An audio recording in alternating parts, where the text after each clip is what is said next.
கோவம் எல்லாம் சேர்ந்துதான் இனிமே இந்த நாட்டிலே இருக்க கூடாது, எங்கேயாவது வெளிநாட்டுக்கு போயிடலான்னு தான் இப்படி ஒரு முடிவுக்கு வந்திருக்கா. ரேவதி ராஜா மேல கோபத்துல இருக்கான்னு தெரியும். ஆனா நாளாக எல்லாம் சரியாயிடும்னு தான் நாங்க நினைச்சோம். ஆனா இப்படி ஒரேடியா எல்லாரையும் விட்டுட்டு வெளிநாட்டுக்கு போற அளவுக்கு கோபத்துல இருப்பான்னு நினைச்சு கூட பாக்கலங்க. ஆனா இப்ப அந்த மகேஷ் மாயா பத்தின எல்லா உண்மையும் ரேவதிக்கு தெரிஞ்சிருச்சு. இதுக்கப்புறமாச்சு சகலைய புரிஞ்சுட்டு அவரோட சேர்ந்து வாழ்வான்னு நினைச்சேன். ஆனா அவ ஆஸ்திரேலியா போறதுல உறுதியா இருந்தா. நானும் அவளுக்கு சகலைய பத்தி எடுத்து சொல்லி, உனக்கு ஒரு நல்ல வாழ்க்கை கிடைச்சிருக்கு, நல்ல புருஷன் கிடைச்சிருக்கான், ஆஸ்திரேலியாக்கெல்லாம் போகாதம்மான்னு எவ்வளவோ சொல்லி பார்த்தேன்.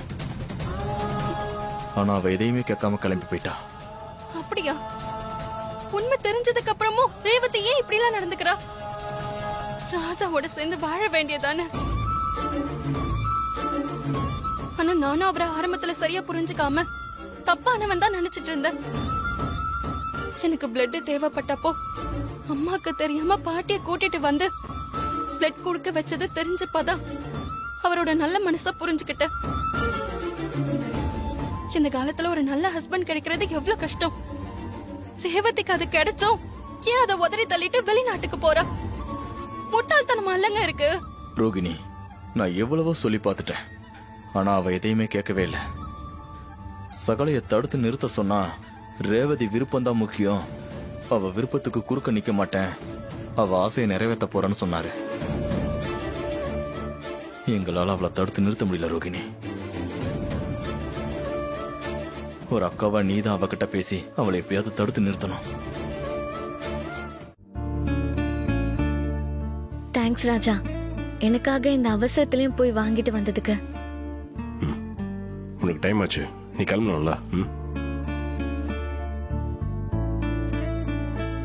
ராஜா, நான் உன்கிட்ட கொஞ்சம் பேசணும். இப்போவா? சரி சொல்லு. நான் ஆஸ்திரேலியா போக டிசைட் பண்ணதே உன் மேலயும் என் அம்மா மேலயும் உள்ள கோபத்துலதான். நீங்க 2 பேரும் பிளான் பண்ணி என் வாழ்க்கையை ஸ்பாயில் பண்ணிட்டதா நினைச்சேன். நான் ரொம்ப டிப்ரெஷன்ல இருந்தேன். அந்த மனநிலையில எனக்கு ஒரு சேஞ்ச் வேணும்னு ஃபீல் ஆச்சு. அதான் என் ஃப்ரெண்டுக்கு ஃபோன் பண்ணி ஆஸ்திரேலியால வேலைக்கு ஏற்பாடு பண்ண சொன்னேன். அவளும் உடனே ஏற்பாடு பண்ணிட்டா. அப்ப எனக்கு சந்தோஷமா இருந்துச்சு. என் அம்மா மேலயும் உன் மேலயும் எந்த தப்பும் இல்லைன்னு தெரிஞ்சிச்சு. யார நம்ப கூடாதோ அவங்கள நம்பினேன், யார நம்பணுமோ அவங்கள நம்பல. கண்ணால பாக்குற எதையும் வச்சு ஒரு முடிவுக்கு வரக்கூடாதுங்கிற பாடத்தை நான் இப்ப கத்துக்கிட்டேன் ராஜா. நான் இப்ப எடுத்த முடிவை பத்தியே கன்ஃபியூஷன். போலாமா வேணாமாங்கிற குழப்பம் வந்திருக்கு.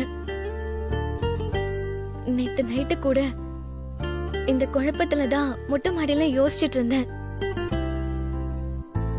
காலையில வரப்போவும் கார்லயும் ஏன் இங்க வந்தும் இதே குழப்பத்துலதான் இருந்தேன். என்னால ஒரு தெளிவான முடிவுக்கு வர முடியல ராஜா. அது மட்டும் இல்லாம இப்போ இருக்கிற இந்த மன நிலைமையில அப்பா அம்மா அக்கா தங்கச்சிங்கன்னு எல்லாரையும் விட்டுட்டு போகவும் மனசு கஷ்டமா இருக்கு. வெளிநாட்டுல தனியா இருக்கிறது எவ்வளவு கஷ்டம்னு என் ஃப்ரெண்டு சோனா சொல்லிட்டு போனா. அத கேட்டதும் இன்னும் ஒரு மாதிரி ஆயிடுச்சு. இப்ப இருக்கிற சூழ்நிலையில என்னால எந்த முடிவுக்கும் வர முடியல. நீயே சொல்ல, நான் வெளிநாட்டுக்கு போறதா வேண்டாமா? இத நான் ஏன் கேக்குறேன்னா, நீதான் எந்த நேரத்திலையும் உணர்ச்சி வசப்படாம முடிவெடுப்ப. நீ எடுக்கிற முடிவு கரெக்டா இருக்கும், அதான் கேக்குறேன். ஏன் சிரிக்கிற? இல்ல, எப்பவும் முடிவுங்களை நீ தான் எடுக்கணும், சுதந்திரமா இருக்கணும் நீ தான் அடிக்கடி சொல்லுவ. இப்போ உனக்கு குழப்பம் வந்திருக்கு.